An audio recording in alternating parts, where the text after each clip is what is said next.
Venez voir. Bonjour, merci. Je voulais vous demander, vous avez considéré des empilements, boronitrure, graphène, c'est ça, des empilements. Comment est-ce que vous avez optimisé l'empilement? Je parle de la géométrie. C'est en DFT que vous avez fait ça? Vous avez tenu compte des forces de dispersion? Je ne sais pas trop.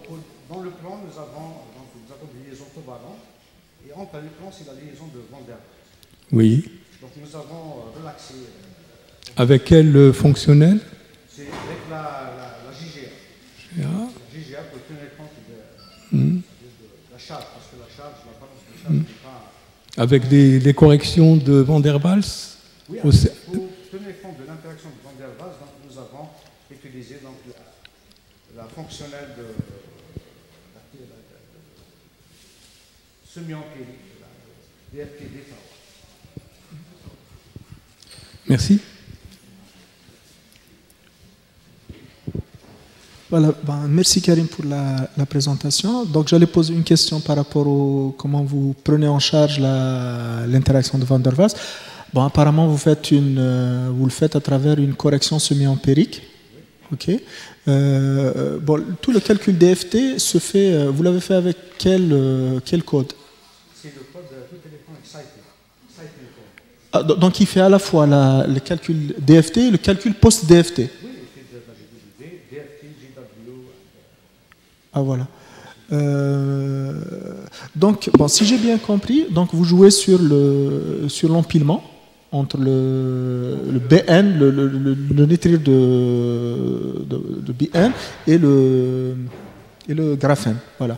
Ok. Donc, vous obtenez des gaps. D'ailleurs, vous avez obtenu que des gaps directs ou gaps directs indirects, ou ça dépend des cas? Nous avons obtenu un gap qui s'étale sur certains les deux points K et H de la zone de vie. Ok. Donc, il n'est pas, pas courbé, il s'étale donc qui s'étale le long bien entre K et H de la zone de Brillouin. Je voudrais juste, ce que vous avez fait comme calcul, vous avez supposé en fin de compte que vous avez des plans qui sont parfaits. Ok. Mais il n'y a pas de défaut, ponctuel dans vos plans. Bon, je voudrais juste voir quel serait l'effet de la présence de défauts. En fin de compte, si vous avez des défauts, est-ce que quel est l'impact? Oui, si vous pouvez nous dire quelques mots sur ça. La présence des défauts, donc sans aucun doute, va influencer les propriétés physiques. Quand vous avez la structure de bande, par exemple. Mais ici, nous avons, entre le graphène, nous avons le cas commensurate. Le graphène et HBN, décalage entre le paramètre de maille est très réduit, il est inférieur à 1,6.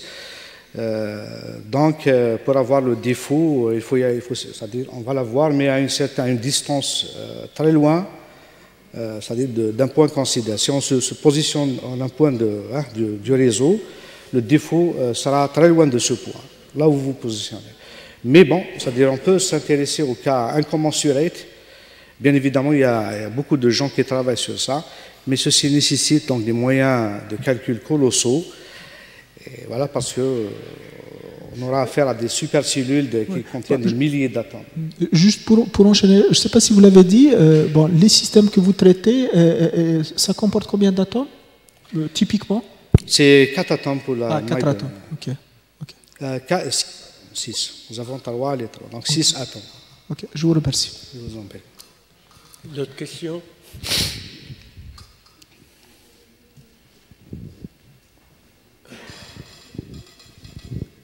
Je ne sais pas si tu l'as mentionné, mais alors là, tu discutes des excitants, mais il y a plusieurs types d'excitants. Il y a des excitants de type dark et bright. Ouais. Oui, ici nous avons, j'ai pas parlé de dark, mais on a obtenu des excitants dark, si vous voulez, des excitants bright. Mais ici, ce n'est pas l'objet de notre étude. Ici, on cherche à savoir, c'est-à-dire on cherche à obtenir un matériau qui absorbe, c'est-à-dire sur une longue, ou bien une grande, ou bien une large bande de fréquence, allant de l'infrarouge jusqu'à l'ultraviolet. En combinant deux matériaux, donc qui sont le graphène et le neutre de HBM, neutre de bord.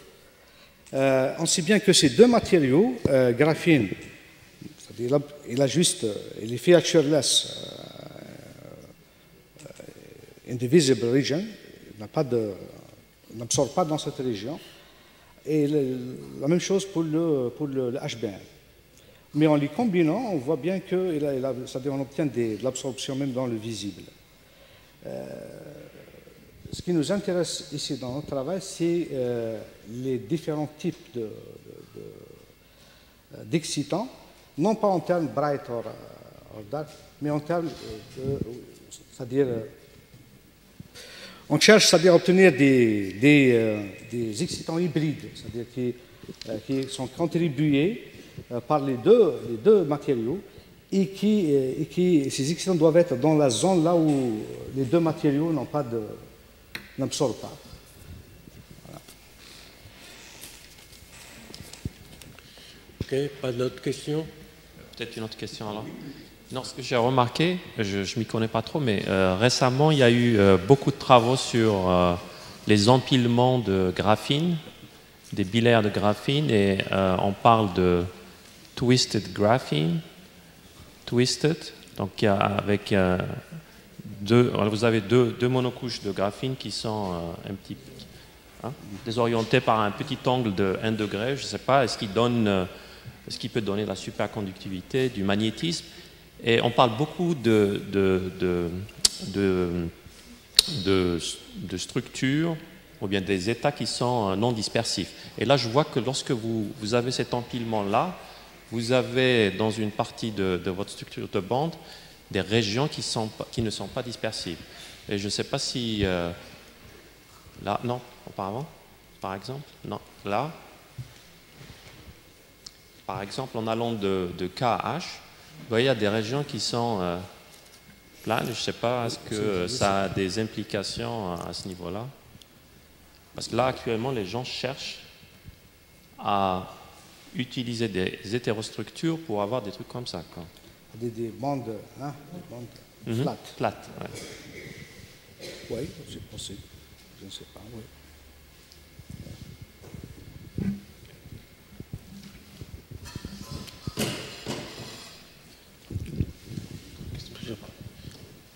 Pas d'autres questions? Je vous remercie. Merci. Je pense que c'est le temps.